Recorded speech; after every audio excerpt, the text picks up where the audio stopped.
The Uranium One scandal has everyone fighting over yellow cake. A little help here? Thanks. The charge is that the Clintons took $145 million from uranium investors and the Russians in exchange for giving 20% of America's uranium reserves to Russia. Today, we're going to break this story down.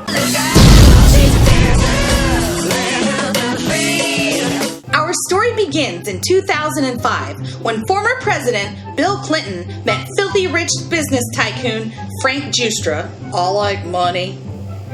I like money too. We should get, more money, okay? Frank Giustra owned a small and new Canadian uranium company called Eurasia Energy. Back then, everybody wanted to buy a big chunk of Kazakhstan's uranium market because Kazakhstan held 1/5 of the world's uranium supply. But the Kazakhs weren't interested. I like money. Nah, son. I like money. Talk to the hand. But now Frank Giustra was friends with Bill Clinton, and Bill Clinton was married to Hillary Clinton. In 2005, Hillary Clinton was actually Senator Hillary Clinton, and she was on the Armed Services Committee, specifically the Subcommittee on Emerging Threats and Capabilities. And that subcommittee controlled the distribution of hundreds of millions of dollars in financial aid from the United States to Kazakhstan. According to Mukhtar, who was at that time the president of Kazakhstan's government-owned energy company, Rosatom, Hillary Clinton canceled the meeting she was supposed to have with their future Prime Minister, Karim Massimov, and would not see him because investors connected to the Clintons were having problems, and, quote, all manners of measures would be taken, unquote. Zhakishev also said that he got a phone call from Tim Phillips, an advisor to Bill Clinton, and Phillips told him that there would be no meetings with Hillary Clinton until the Kazakhstan officials approved Giustra's uranium deal. Hillary tags in Bill, slick willies up. Frank Giustra and Bill Clinton traveled to Kazakhstan. The official reason that Bill Clinton gave for the trip was that he was going to talk about HIV and AIDS. But Kazakhstan didn't have an AIDS problem. Only 0.1 to 0.3% of the population had the disease. This is Nursultan Nazarbayev. He's a bad hombre. He's been the dictator, the president of Kazakhstan since 1990. He's famous for his horrible human rights record, including restricting the freedom of speech, jailing political opposition and journalists, torture, and even decapitating dogs as a means of intimidation. On September 6th, in 2005, Bill Clinton and Frank Giustra had dinner with him, and then Bill Clinton totally ignored America's foreign policy by publicly praising Nazarbayev's human rights record. He even went as far as to say that Nazarbayev should head up the OSCE, which stands for the Organization for Support and Cooperation in Europe. The OSCE is a human rights and fair elections group. I can think of no one better to head up a fair elections group than a guy that won his last election with 98% of the vote. 2 days after the meeting with Nazarbayev, as if by magic or extortion, Frank Giustra signed 2 memorandums of understanding and became partners in 3 uranium mines. This took Eurasia Energy from a virtually unknown shell company to a major player in the uranium game overnight. The deal officially closed on November 7, 2005, and weeks later, Frank Giustra just so happened to give $31.3 million to the Clinton Foundation. Then Frank Giustra co-hosted Bill Clinton's 60th birthday party blowout. It was a star-studded event. Even Kevin Spacey was there. And $21 million went to the Clinton Foundation. Now that's my kind of birthday gift. The Clinton Foundation, the world-famous humanitarian organization where only 10% of the money collected actually goes to charity. Frank Giustra doled out Eurasia Energy shares to his buddies, including Robert Cross and Ian Tulfer.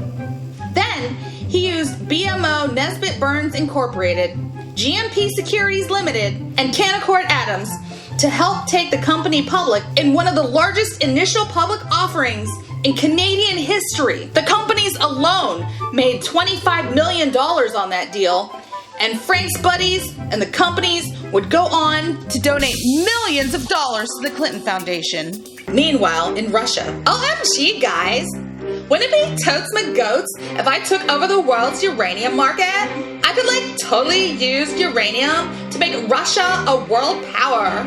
Awesome sauce! So in 2006, the Kremlin approved a plan to spend $10 billion to increase Russia's annual uranium production by 600%. This plan was going to involve Rosatom. Rosatom is Russia's government-controlled nuclear power agency. Rosatom built the Bushehr nuclear reactors in Iran and supplies Iran with uranium. 20% of America's energy comes from nuclear power, and America used to produce a surplus of uranium, but companies like Rosatom were able to force American uranium companies to shut down by selling uranium for way less because they are state subsidized. 2007 is a really interesting year for the Uranium One scandal story. In February, Eurasia Energy announced that it would merge with a South African mining company named SXR Uranium One.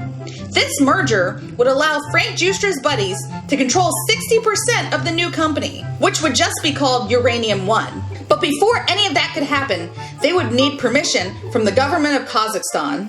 That same month, Mukhtar was sent to Bill Clinton's home, where Zhakishev said that they talked about uranium and nuclear power. The merger went through in a $3.5 billion transaction. In just 2 years, Eurasia Energy went from 10 cents a share to $7.05 a share.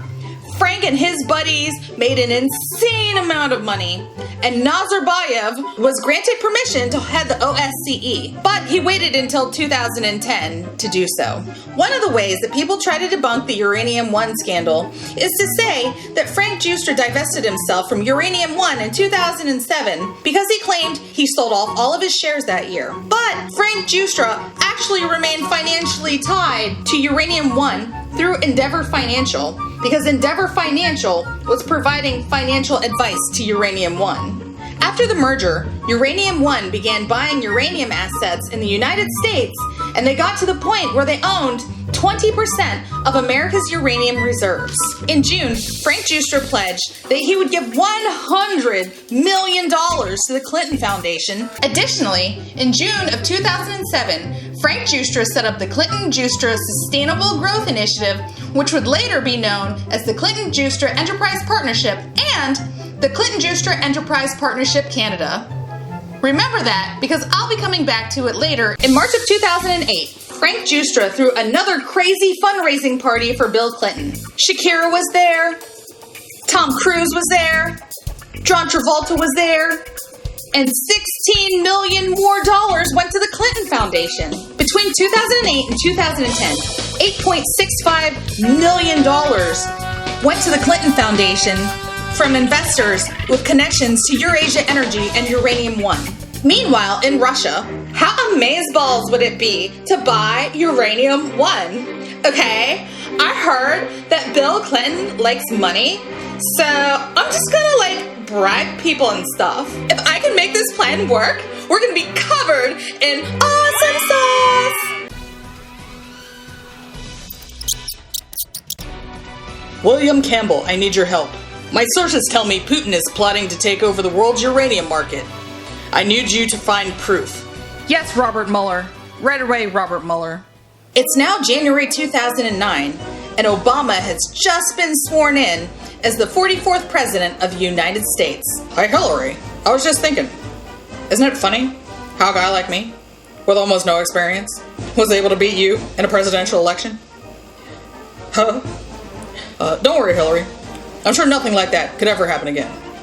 Besides, I made you Secretary of State, so we're cool, right? Oh yeah. I'm gonna need you to sign this contract, promising that you are not gonna run any pay-for-play scams with Slick Willie. Alright. Now, get out of my office. Hillary Clinton is laughing for several reasons. The first is that she set up that private email server 9 days ago. So if she ever gets subpoenaed over her shady dealings, which she does, she's just gonna erase 33,000 emails. which she did. Now, that piece of paper Obama told her to sign said that she was going to disclose the donors to the Clinton Foundation. Earlier, I said to remember the Clinton-Justra Enterprise Partnership and the Clinton-Justra Enterprise Partnership Canada. They were both set up back in 2007, just in time for Hillary Clinton's first presidential bid. Now, according to the Clintons and Justra's interpretation of Canadian law, donor names can't be made public without the donor's written consent. So donors, which weren't even all Canadian, we don't actually even know where they all were from, gave money to the Clinton-Justra Enterprise Partnership Canada. Then, the Clinton-Justra Enterprise Partnership Canada turned around and gave almost all of that money to the Clinton-Justra Enterprise Partnership. And the Clinton Foundation only listed the Clinton-Justra Enterprise Partnership as the donor.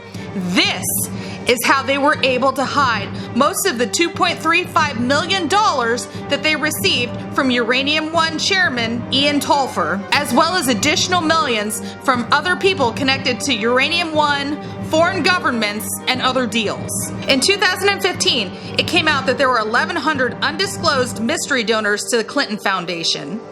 They also tried to use the excuse that the Canadian branch of the Clinton-Justra Enterprise Partnership was just there so that Canadians could benefit from tax breaks. But guys like Ian Tolfer, who donated through his family's charity, the Fernwood Foundation, wouldn't have qualified for such breaks because he already received a tax break when he donated to the Fernwood Foundation. And by 2010, the Canadian government approved a measure that allowed Canadian citizens to donate directly to the Clinton Foundation and receive tax breaks. Yes, when I told you that I was going to disclose my donors, what I actually meant to say was go yourself. Finally, Hillary Clinton knows that there's no inspector general at state to oversee compliance with laws, regulations, and departmental procedures. That office went vacant about a year before she started her tenure as Secretary of State, and it won't be filled until 8 months after she's gone. So Bill Clinton is running into the State Department every 5 minutes, asking for permission to take money from foreign governments and donors, and the answer is yes, yes, yes, and yes. Former presidents' speaking fees decreased over time, but not Slick Willie's. No. His skyrocket while his wife is Secretary of State. And he's pulling in $500,000 paydays and $750,000 paydays just for giving 45-minute speeches. Or so they would have us believe. In 2009, Russia was trying to buy a 17% stake in Uranium One, but Mukhtar Zhakishev was against it. Zhakishev wanted Kazakhstan not just to be an extractor of raw uranium, but also a country that enriches it. Zhakishev's plan went against Russia's wishes. Zhakishev convinced the Japanese to buy a 20% stake in Uranium One, and he was in the process of getting the Chinese to buy another 20%, but before the Chinese deal could be finalized, Putin visited Kazakhstan, and Zhakishev was arrested days later. WikiLeaks published cables from American diplomats that showed that Zhakishev's arrest was part of a Russian power play for uranium control in Kazakhstan. Zhakishev was charged with illegally selling the uranium mines and keeping the proceeds for himself. Zhakishev was sentenced to 14 years in prison, and his daughter reported that he was denied lawyers, convicted in 2 secret trials, and was denied treatment for his high blood pressure. In 2015, the UN Human Rights Committee asked Kazakh officials to cancel his conviction and release him from jail. He's considered to be a political prisoner by numerous international human rights organizations. The arrest of Zhakishev in May of 2009 caused a lot of turmoil for Uranium One investors.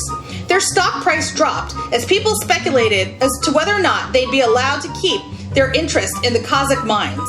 Uranium One chief executive John Nattier told the public that everything was okay because, quote, when you do a transaction in Kazakhstan, you need the government's approval, end quote. And he added that Eurasia Energy had definitely had that approval. But that wasn't enough for the Uranium One officials. They wanted written proof that they had access to those mines.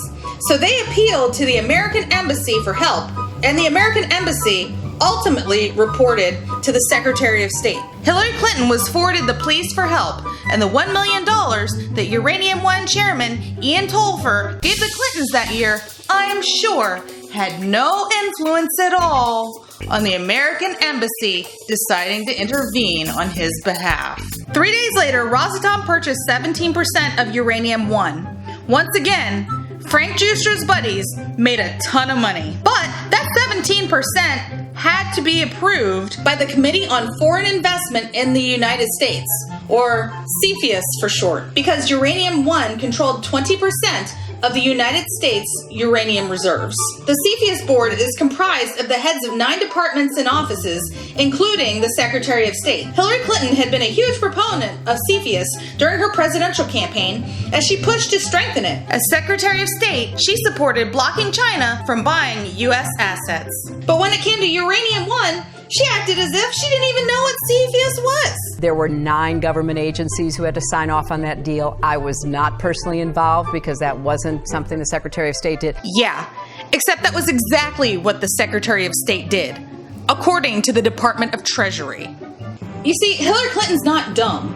She knows she's taken millions of dollars from Uranium One and Eurasia Energy connected donors, so she sent her Assistant Secretary Jose Fernandez in her wake in June of 2009. It only took one no vote to kick the deal out of the committee, and then it would have had to go straight to the president. But nobody objected. All in favor. It was almost as if Hillary Clinton was one of the most powerful people in the world, and everybody thought she was going to be the next president, and no one wanted to upset her because she and her friends were going to make millions and millions of dollars off the deal. By December 2009, thanks to WikiLeaks, we know that the U.S. ambassador to Kazakhstan sent a classified cable to D.C. warning Russia wanted control over Kazakhstan's uranium market as part of a broader strategy to reestablish itself as a world power. Meanwhile, in Russia, in 2010, Russia said it wanted a 51% stake in Uranium One, and it totally promised to keep the company public, and that it didn't want to own any more than 51% of Uranium One. Not only would this require another CFIUS vote, but it also set off alarm bells everywhere. Multiple members of Congress were upset and even pushed for a bill to try to stop it.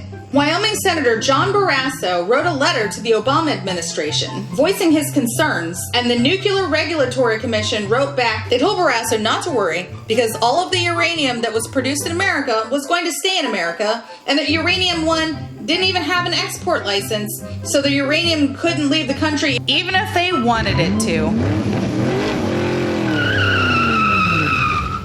Except it did. From 2012 to 2014, did some of America's uranium go to Iran? Who cares? A little uranium never killed anybody. While all this was going on, the Clintons were super busy collecting millions and millions of dollars from people and corporations that needed CFIUS approval so that those people and corporations could make even more money. On March 19th in 2010, Hillary Clinton went to Moscow and Netflixed and chilled with Putin. Days after her return to America, in the biggest coincidence ever, Bill Clinton's lawyer asked for permission for Bill to go to Moscow to do a speech for $500,000. And of course, the answer was yes. A Russian bank with links to the Kremlin called Renaissance Capital was the sponsor, and Renaissance Capital was pushing Uranium One stock. In May of 2010, Salida Capital co-sponsored a Bill Clinton speech and donated $780,000 to the Clinton Foundation that year. Salida Capital is owned by Rosatom, the Russians. From 2010 until 2012, Salida Capital gave $2.6 million to the Clintons. In June of 2010, just months before the CFIUS vote, not only did Bill Clinton go to Moscow to give the $500,000 45-minute speech, but while he was there, he Netflixed and chilled with Putin too. And Uranium One chairman Ian Tolfer slid the Clintons a cool $250,000 that year. My goodness, Robert Mueller, it's worse than we thought. I've uncovered 2 nefarious plots. The first is that the Russians are using bribery, kickbacks, and threats to compromise the American uranium trucking firm Transport Logistics International. The second is that the Russians are going to use the lobbying firm ARPCO to funnel millions of dollars to the Clinton Foundation to help win CFIUS approval. Putin also said something about squad goals and some sort of sauce that was awesome. But look, man, we've got to stop this CFIUS vote from going through. I have all kinds of proof. I got pictures, I got videos, I got 5,000 documents. I even have an email from the Russians specifically asking me to help them overcome opposition to the Uranium One deal. We gotta warn Congress and the President and the American people. That's right, they hit him with a gag order. But Trump lifted that gag order in 2017. When William Campbell asked why Obama's FBI kept the illegal Russian corruption in the U.S. nuclear industry a secret and allowed the CFIUS vote to go through in October of 2010, a FBI agent told him to, quote, ask your politics, unquote. We're here today because Russia wants to control 20% of our uranium reserves. This is absolutely ridiculous. I mean, you guys remember last year when Russia got mad at the Ukraine and shut their gas off? And 18 countries like Germany, Greece, Italy, and France are all affected because their natural gas supplies were transported through the Ukraine. I'm gonna go ahead and say that Russia should control exactly 0% of our uranium reserves.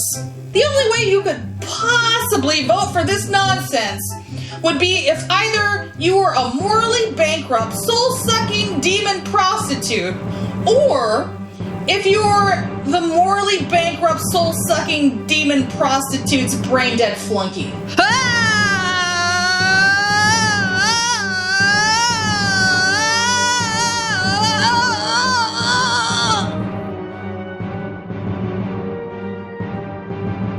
All in favor. Now, while it's true the department heads can send assistant or deputy secretaries in less controversial cases, former CFIUS members and experts agreed that Russia wanting controlling interest in Uranium One should have commanded attention from the department heads themselves. Richard Russell, who was on the committee under George W. Bush, said, quote, this deal had generated press, it had captured the attention of Congress, and it was strategically important. When I was there, invariably, any one of those conditions would cause this to get pushed way up the chain. And here, you had all three. End quote. Not long after making crazy money from the CFIUS vote that threatened our national security, Ian Tolfer gave $600,000 to the Clinton Foundation, followed by another $500,000 in 2012. In 2013, Rosatom took 100% control of Uranium One and made it a private company, which is exactly what they said they wouldn't do. Now, who could have foreseen such a thing happening? I don't know. Like maybe everyone? Ever? Yeah, Russia didn't ask for permission. They just did it. And the US stood down while Russia announced that Russian nuclear energy conquered the world with the release of an article titled, Russian Nuclear Energy Conquers the World. When it was all said and done, the Clintons would take in more than $145 million from sources connected to the Uranium One and Eurasia energy deal. We still don't know the exact amount, partly because the Clinton-Justra Enterprise Partnership Canada continues to hide the names of over 1,000 foreign donors. The Uranium One scandal is only one example out of many where people gave the Clintons millions of dollars and then, as if by magic, their business deals went through. You may be asking if this is a clear case of pay for play. And the answer is that outside of someone saying, yes, I absolutely took money for favors, you got me, there is never a clear case of pay for play. That is something for a jury to decide. But I will say this. The Clinton Foundation has taken in $2 billion since its inception in 2001. And it's not a secret that the vast majority of that money does not go to help poor people. So am I supposed to believe that foreign governments and multimillionaires and billionaires gave the Clintons $2 billion just because they thought Bill Clinton was a swell guy? Yeah, and I guess I'm also not supposed to notice that the donations to the Clinton Foundation have plummeted since she lost the 2016 election. It's been debunked. Well, sure. If you just ignore 98% of the information, then yes, it's been totally debunked. Okay, so let me get this straight. You took more than $145 million from sources connected to Eurasia Energy and Uranium One, including the Russians. Yes. And you were in a position to assist them. Yes. And they got what they wanted. Yes. And you used the Clinton-Justra Enterprise Partnership Canada to hide some of their names, even though you promised Obama you would disclose them. Yes. But there's no proof. Yeah, well, I got about 145 million pieces of evidence that say otherwise. Do you realize what you've done to us? Do you know that in April of 2018, the Russian Duma proposed legislation to terminate all nuclear cooperation with the United States and its allies? And we are now importing 40% of our uranium from Russia, Kazakhstan, and Uzbekistan. 20% of our energy comes from nuclear power. You jeopardized our national security by helping put Russia in a position where it could threaten our energy supply for a quick buck. Strike me down. What, with all of my hatred, so my journey to the dark side will be complete? Nah, I got a better idea. Lock her up.